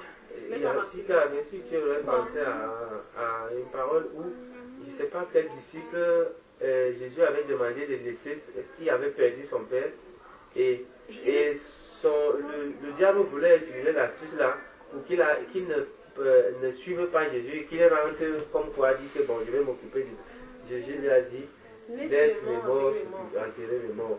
Je me suis bien rappelé de ça, je lui ai dit, mais je n'avais pas le verset. Tu vois, c'est ce que j'ai dit, j'aimerais bien avoir. Elle veut faire le culte d'action de grâce par rapport à un mort. Même à lui, même aujourd'hui. Ah, c'est même pas par rapport à l'ascension, c'est par rapport à quelqu'un qui est mort. Ah, par rapport à la maman. La maman, oui, aujourd'hui, donc elles ont organisé comme un déjeuner à la maison et on mange, on boit quoi. Et moi, je lui disais, ça ne sert à rien. C'est vrai, même à l'époque, j'aurais organisé un festin terrible. Mais aujourd'hui, les choses, je vois les choses de la même façon. Elle me demande donc quel verset. Je lui dis, la Bible dit, laissez les morts enterrer les morts. Mais je ne vais pas lui dire que la Bible à tel endroit dit que, tu vois, j'étais un peu bête, j'avais envie de lui prouver quelque chose, mais donc j'aimerais bien. Ecclésiaste, c'est écrit, Ecclésiaste 9, verset 7, c'est écrit que les morts sont morts et ne n'auront plus jamais part à ce qui se fait sous le Amen. Amen. Plus jamais on ne doit organiser quelque chose à la mémoire de qui ne rend plus part à ce qui se fait sur le soleil. Ceux qui sont morts sont désormais séparés des vivants et on doit respecter la chose comme ça. Moi aussi, mes frères ont fait ça. Hein. Moi, je leur ai dit, c'était le 12 février, vous faites ça. Sachez que moi, je ne fais pas partie de ça et maman même savait que c'était comme ça. Et elle-même, si elle était là, ne pouvait pas faire ça. Donc, oui, mais si tu as la force d'avoir un parent qui est convaincu que tu te trompes et que ce qu'il dit est vrai, qu'est-ce qu'on fait? Tu le laisses faire. Hein. Par contre, il ne faut pas les empêcher. Hein. Il faut que tu leur dis la vérité. C'est tout. Mon père m'a dit que vos choses, les enfants que vous faites enterrement funéraire, là, je ne suis pas, je meurs, vous m'enterrez, vous programmez mes funérailles. Il dit que, papa, moi je ne fais pas je ne suis plus dans ces choses-là. Ça servira à quoi? Est-ce que tu ne penses pas que cet argent peut aider tes enfants à autre chose? Il m'a dit, il faut me laisser les choses de ta tante de Libreville là. J'ai dit que quand je meurs, vous faites comme j'ai dit. Voilà, moi ça m'a un peu désolée, tu vois. Je me suis dit, quel genre de... Qu'est-ce que moi je peux leur dire demain? Si par la grâce de Dieu, j'ai réussi à l'enterrer au lieu que ce soit le contraire. Qu'est-ce que je vais... Prie qu'il se convertisse avant. Avant, et comme ça, et qu'il reçoive la vérité, comme ça il va changer d'avis. Il le dira lui-même à la famille. Ça, ce sont les traditions des hommes. Beaucoup de traditions que même les pasteurs entretiennent puisqu'ils viennent prêcher dans ces trucs-là.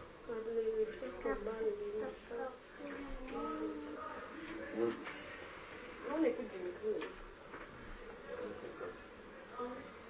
C'est bien qu'on a convoqué l'assemblée sur mon frère. Oui, mais frère Joël, tu as de parler, non? Je ne sais même plus là où j'étais. L'engagement de bonne conscience, ça c'est ce que j'ai retenu dans 1 Pierre chapitre 3. Et le cœur qui doit être touché, non la tête. Oui. Voilà. Donc, c'est vraiment pour montrer que, voilà, tout ce que nous avons à faire, nous devons le justifier, comme tu le disais tout à l'heure, avec la parole de Dieu. Donc, tout ce qui est écrit dans cette parole, quand je lis quelque chose, je le prends pour la vérité.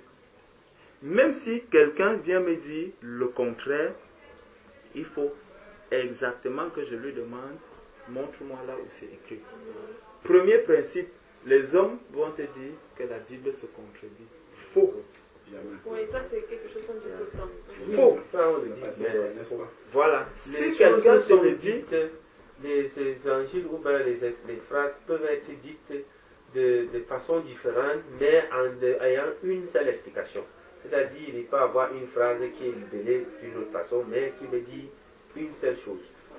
Même dans les Bibles, même ta Bible, là, celle-ci, si on se met à lire, tu vas voir que peut-être si manger est à la fin, dans certaines phrases, dans certaines Bibles, manger est au début. Mais tu te rends compte que c'est la même chose, ça explique la même chose. Mais tu ne vas pas voir qu'ici on explique. Je vous dis que j'ai déjà lu ça. Facilement. la Bible ne se contredit pas du tout. Amen. Donc, au contraire, tous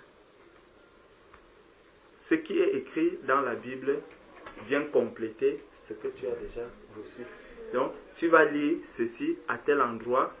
Quand quelqu'un te prend un autre verset qui parle du contraire, reprends, s'il t'a dit, par exemple, Jean, verset 18, Jean 4, verset 18, recommence tout au début. Amen. Tu vois un peu. Au lieu de t'arrêter juste au verset 18, reprends tout au début. Et là, tu vas comprendre dans quoi est-ce que il est, le contexte dans lequel il est en train de dire telle ou telle chose. Et si tu comprends justement ce verset, tu verras que ce qu'il est en train de dire dans ce verset, en fait, il confirme plutôt ce qui était dans le verset où il te dit que c'est la contradiction. Je ne sais pas si tu vois. Donc, s'il te dit que l'homme, il commence à te dire que l'homme qui a cru en Jésus-Christ est sauvé. Le premier verset te le dit. Par la suite, il te dit que tu as cru en Jésus, mais tu es perdu. Va tout au début. Ça va, par exemple, commencer à te mettre, à te dire que celui-là a rétrogradé, il est tombé dans le péché, il est tombé dans l'adultère. Maintenant, il a cru en Jésus, mais il est perdu. Tu vois un peu?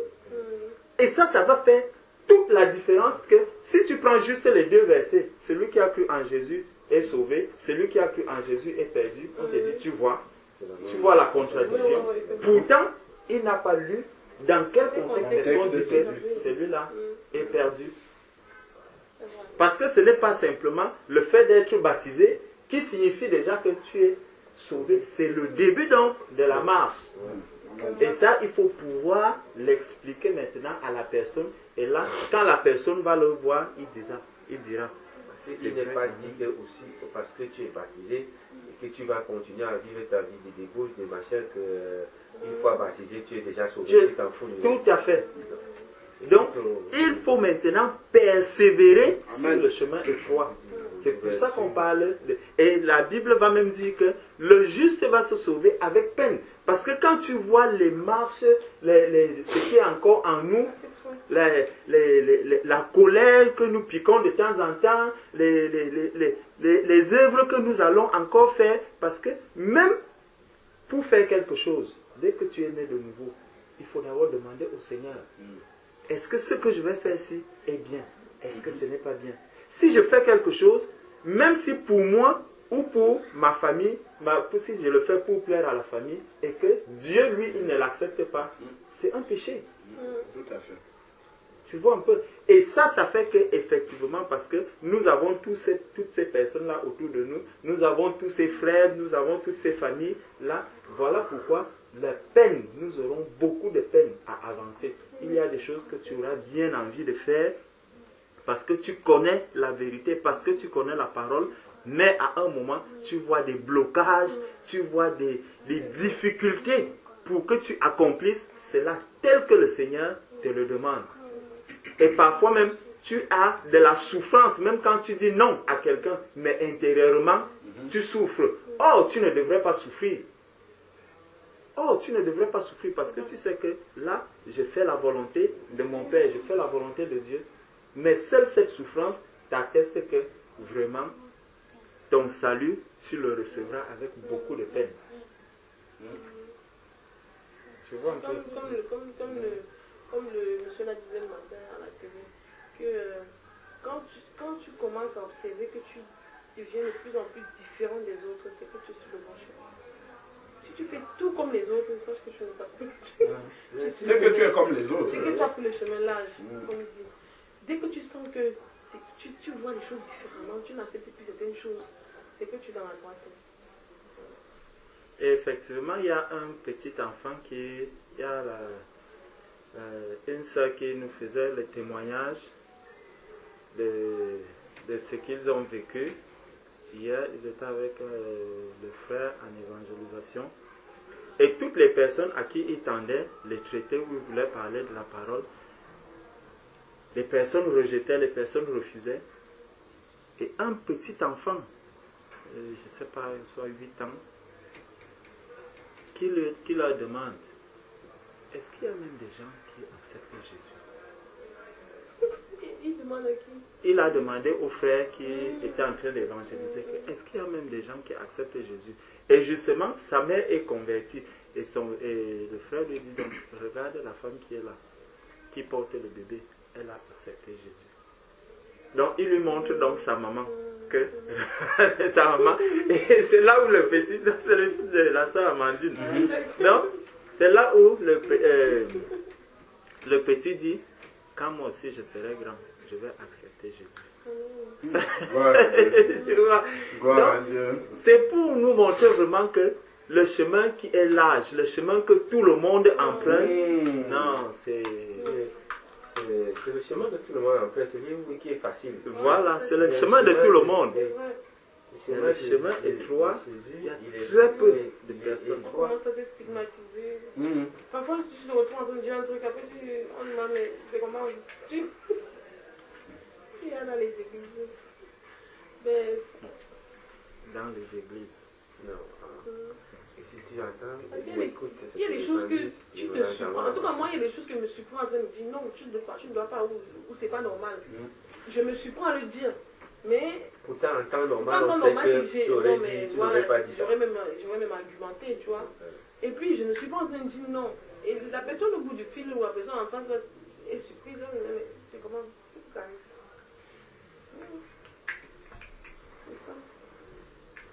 Mais il y a, je sais pas, je me rappelle pas si c'est un verset ou c'est un enseignement que j'ai reçu. On disait que si tu réunis le Seigneur en public, tu te réunis en public, ça. Il y a un verset comme ça. Il y a un verset qui le dit. Donc parfois, j'ai envie de dire un truc, j'ai peur des regards des autres, et du coup j'ai envie de faire semblant. Et la petite voix là me dit, comme tu viens régner l'homme là ici, la demi va te faire parler. C'est un automatique. Je sais que c'est dans les évangiles. Tu vois, Moi, j'ai cette parce que parole-là. tu vois, tu es en train de causer Quand avec quelqu'un. Jésus avait senti la faim arriver et qu'il parlait avec ses disciples, et certains disaient, moi je ne pourrais pas te jamais te régner. régner. Il a dit, Il a dit avant que le corps ne... oui. S'il avait dit quoi, Et avant que le corps ne chante 3 fois, tu m'auras déjà régné. Et après, il a dit à un autre, Non, il y a un passage qui le dit clairement que celui qui me régnera devant les hommes, moi aussi je le régnerai devant mon Père. Voilà, c'est Oui, ça, voilà. c'est ça. Oui. C'est ça. Et donc ça m'arrive souvent donc que tu vois, des choses se passent parce que je ne peux pas dire aujourd'hui que je suis clean. Ce ne serait pas honnête. Mais il y a des choses sur les points sur lesquels, parce que je me suis, tu sais, au début je me disais souvent, je disais que j'avais peur de me lancer parce que je me disais que je ne suis pas propre. Comment est-ce que du jour au lendemain je vais supposer être un enfant de Dieu? Peut-être qu'il faille que je travaille dessus quand je serai. Mais non, tu m'as expliqué que non. Tu demandes ta loi à Dieu, il va te donner la force d'avancer. C'était ça, non? Amen. Donc, ce qui fait qu'il y a des jours où je suis face à une situation, face aux autres. Je sais très bien ce que je dois faire, mais le regard qu'on va me porter me frustre et souvent je me mets à faire semblant, tu vois. Je me rappelle de la petite phrase là qui dit tu me lis de la maison. Justement, il faut commencer à travailler dessus. Il faut comprendre que quand on est né de nouveau, parce que, bon, le message que lui a reçu, qui vient de recevoir, c'est vraiment le message de quelqu'un qui veut s'engager. Mais toi maintenant, ton message à toi, par rapport à ce que tu es en train de dire, il faut comprendre que le Seigneur nous dit dans, je crois dans Deutéronome 30, dans Deutéronome 30, verset.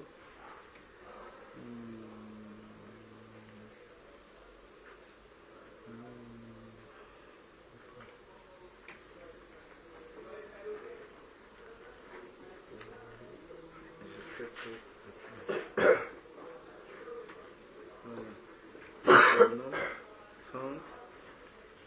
Bon, on va prendre à partir du verset 1. Lorsque toutes ces choses t'arriveront, la bénédiction et la malédiction que je mets devant toi, si tu les prends à cœur au milieu de toutes les nations chez lesquelles l'Éternel ton Dieu t'aura chassé, si tu reviens à l'Éternel ton Dieu, et si tu obéis à sa voix de tout ton cœur et de toute ton âme, toi et tes enfants, selon tout ce que je te prescris aujourd'hui, alors l'Éternel ton Dieu ramènera tes captifs et aura compassion de toi. Si on regarde, on va continuer par la suite. Il y a déjà quelque chose ici. C'est que souvent, on regarde, je partageais ça, je méditais dessus hier, on regarde souvent l'amour de Dieu. Et on se demande, mais comment est-ce que Dieu m'aime? Et comment est-ce que moi je dois aimer Dieu? Regarde un peu, quand Jésus parle de l'amour, déjà quand un homme dit à sa femme que je vais prouver à mon épouse aujourd'hui que je l'aime, qu'est-ce qu'il va faire? Il ira acheter un bouquet de fleurs. Il vient de lui donner. Le bouquet de fleurs, au bout de 3 jours, 4 jours, il fane. Il faut changer de l'eau. Tu apportes de l'eau, tu déposes. Après, tu finiras même par le jeter. Mais Jésus, quand lui, il nous demande de l'aimer, ce n'est pas avec un bouquet de fleurs, c'est avec son commandement. Il va dire, celui qui m'aime, immédiatement, il te met le commandement. Il dit, c'est celui qui garde mes commandements. Regarde un peu, à ton épouse, normalement, la parole de Dieu dit que la femme doit être soumise à son mari. Donc, un homme qui dit à son épouse, qui demande l'amour à son épouse, il dit, si je veux savoir que tu m'aimes, tu dois être soumise. En fait, c'est de cette manière que l'homme saura que cette femme-ci m'aime. Même la parole de Dieu demande à l'homme d'aimer sa femme. Mais, logiquement, le commandement qui est donné à la femme, c'est que, femme, soyez soumise à vos maris. Donc, si je prends ce commandement, je le mets devant mon épouse et je vais donc dire, je saurai que ma femme, qu'elle m'aime, si elle m'est soumise. Est-ce que donc, quand on regarde juste ça, est-ce que la femme peut être soumise et étant dans la joie, Voilà la soumission avec les murmures. Avec plein de murmures. Donc, soumise dans la joie. Donc, Jésus, lui, dès qu'il parle d'amour, il met le commandement. Il dit que c'est au travers de l'acceptation de mes commandements que je saurai que tu m'aimes. Je ne veux pas savoir si tu es dans la joie ou ceci, non. Je veux que tu gardes mes commandements. Donc, non seulement tu les reçois et tu les appliques. Maintenant, si tu ne connais pas déjà la parole de Dieu, comme tu disais tout à l'heure que je veux aussi souvent pouvoir dire ce verset. Si tu n'arrives pas à lire la parole, tu ne pourras pas déjà garder le commandement de Dieu. Donc, tu ne peux pas dire que tu aimes Jésus. Tu vois un peu.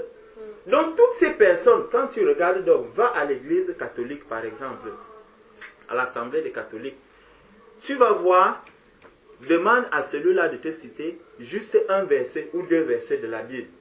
Si tu cites déjà que au commencement était la parole pas au commencement. Car Dieu a tant aimé le monde. Je sais que c'est Jean 3,16 que au moins ça, tout le monde doit le connaître. Tu lui demandes un deuxième. Là, ça va devenir. Tu vois, ça devient difficile. À partir de 7,7 encore. Parce que là, même les païens le voilà. connaissent. Matthieu 7,7. Donc, si déjà je ne connais pas le commandement de Dieu, comment donc je peux dire que j'aime Jésus?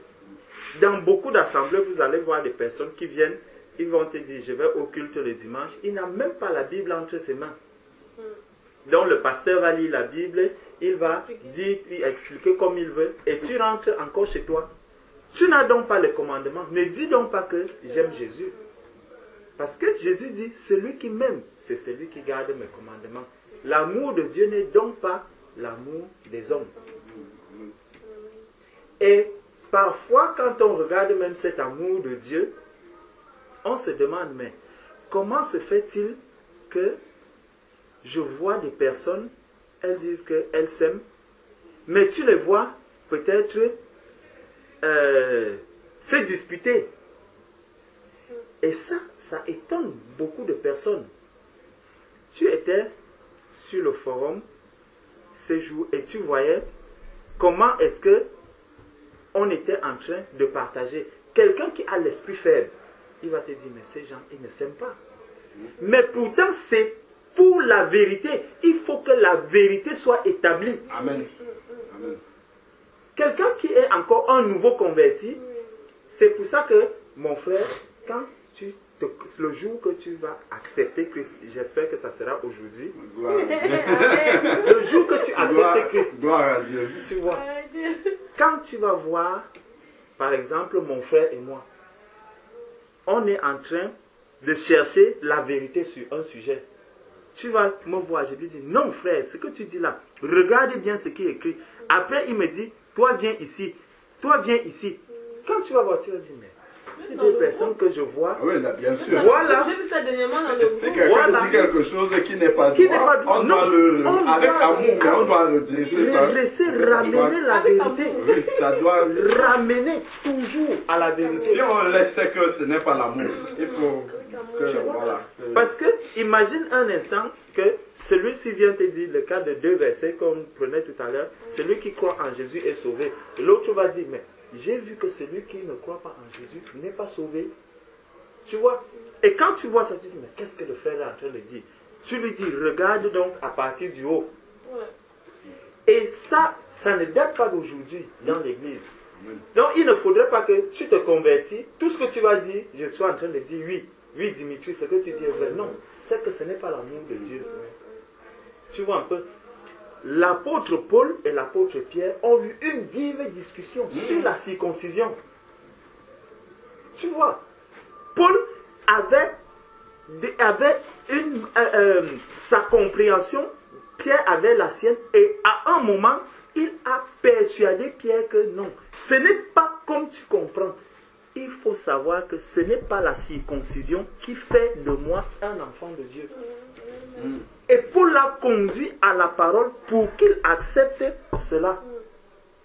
Mais par contre, chez les hommes, si une telle discussion arrive, ils vont commencer à regarder alors. Ils sont dans le désordre. Ils n'arrivent même pas à s'entendre. Ils n'arrivent même pas. Alors qu'on recherche la vérité. On recherche la vérité. C'est pas... Et c'est là que se trouve l'amour de Dieu. Amen. Tu vas lire 2 Jean, verset 1. Il regarde 2 Jean, verset 1. J'ai retrouvé mon passage. Matthieu 10. Matthieu 10, 33. Et oui, J'ai c'est ça. retrouvé. Matthieu 10, 33.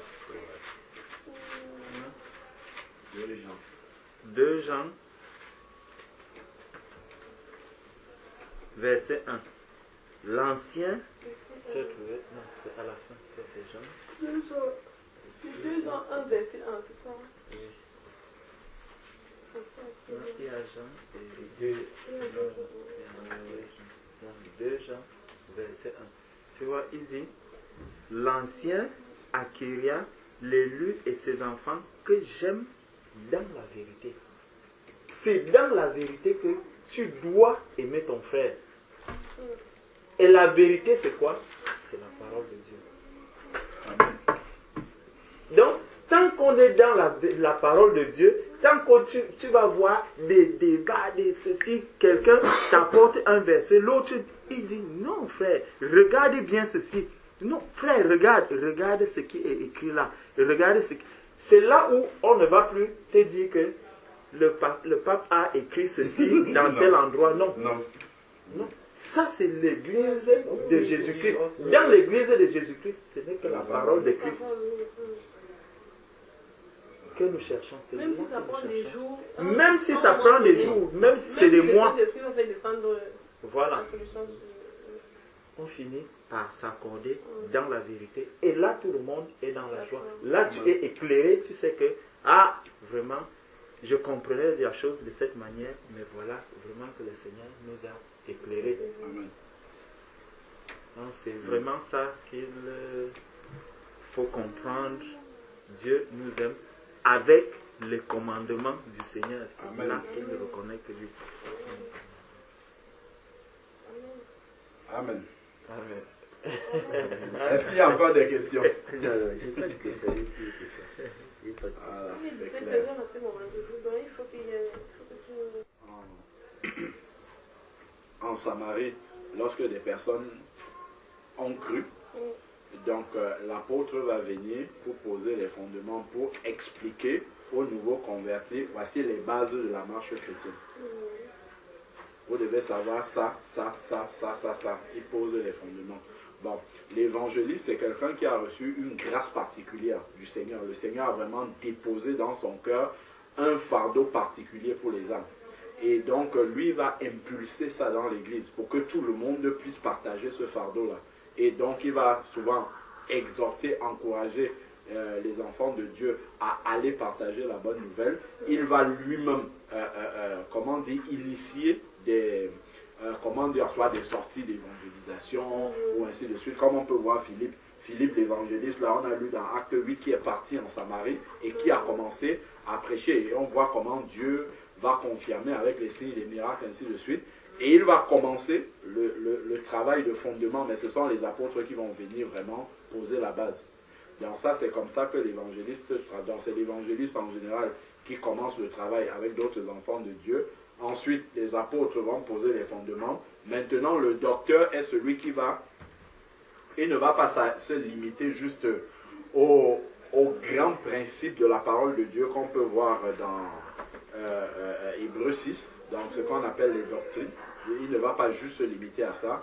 Lui va entrer maintenant dans les détails, le docteur. Il peut prendre un verset, il va prendre un mot, il va te décortiquer ce mot-là, le mettre en relation avec les autres versets pour qu'on comprenne le plus profondément possible vraiment l'explication de la parole de Dieu. Ça, c'est le rôle du docteur. Le pasteur, maintenant, lui, il va reprendre de l'enseignement et il va vous montrer comment le mettre en pratique. Et il va vérifier, maintenant, enfin pas vérifier, mais il va vous accompagner dans cette mise en pratique-là. Donc c'est quelqu'un qui va souvent aller voir les gens en privé, savoir comment est-ce qu'ils avancent dans la mise, est-ce que vous avez des blocages, est-ce que vous avez des questions, est-ce que vous arrivez à mettre en pratique, ainsi de suite. Et vraiment, lui, il sera dans le concret, en fait, la pratique, passer de la théorie à la pratique. Bon, le prophète, c'est quelqu'un qui va souvent recevoir, en fait, des directives du Seigneur sur l'état dans lequel l'Église est en ce moment. Qu'est-ce que Dieu pense de notre marche collective dans l'Église? Et il va apporter ce message dans l'assemblée et il va appuyer avec la parole du Seigneur et exhorter peut-être dans le chemin que le Seigneur donne. Donc voilà un peu pour les 5 différents ministères. Donc dans 1 Corinthiens 12, il va dire dans l'Église, le Seigneur a appelé premièrement les apôtres, et ensuite ceux qui ont le don des miracles, ainsi de suite, comme on peut voir. Donc en fait, ce qui veut dire que dans l'Église, en fait, il y a un collège de de frères qui ont reçu un appel particulier de Dieu et qui doivent mettre ces appels-là à la disposition de l'Église du Seigneur. Bon, maintenant, dans chaque assemblée, quand ces frères-là arrivent, comme on peut voir en Samarie, comment l'Église commence, il y a l'évangéliste qui va poser, les apôtres vont venir, souvent ils vont prier pour les gens donc, qui ont reçu, pour qu'ils reçoivent les dons spirituels, ainsi de suite. Donc, après maintenant, le docteur va venir, va descendre pendant un certain temps, vraiment dans les profondeurs de la parole. Le pasteur va veiller, souvent il va rester là sur place, veiller à la mise en pratique. Et maintenant, eux, ils vont discerner au milieu des frères qui sont convertis, ceux qui ont, une grâce particulière du Seigneur, qui ont un bon témoignage, comme nous dit Timothée, un bon témoignage, qui élèvent bien leurs enfants sont croyants, qui ont un bon témoignage au milieu des frères, et on va les désigner comme étant des anciens, ce que la Bible appelle des évêques. Donc c'est eux qui vont rester sur place et veiller à la bonne marche. En fait, c'est les surveillants du troupeau, si tu veux, qui vont veiller à ce que déjà, s'il y a des débordements, ils vont recadrer tout le monde pour que les choses avancent toujours dans le sens de la mise en pratique. Souvent, les anciens vont rester avec le pasteur pour veiller à ce que l'Église marche de la bonne façon, tandis que les autres ministères sont un peu ambulants, si tu veux. Donc, il va aller là-bas, il peut rester le temps qu'il faut pour poser les fondements pour les apôtres, ainsi de suite. Après, il se déplace. Le prophète, il reçoit, comme on peut voir, prophète Agabus dans Acte 21, il reçoit une parole pour Paul, il va se déplacer de la Judée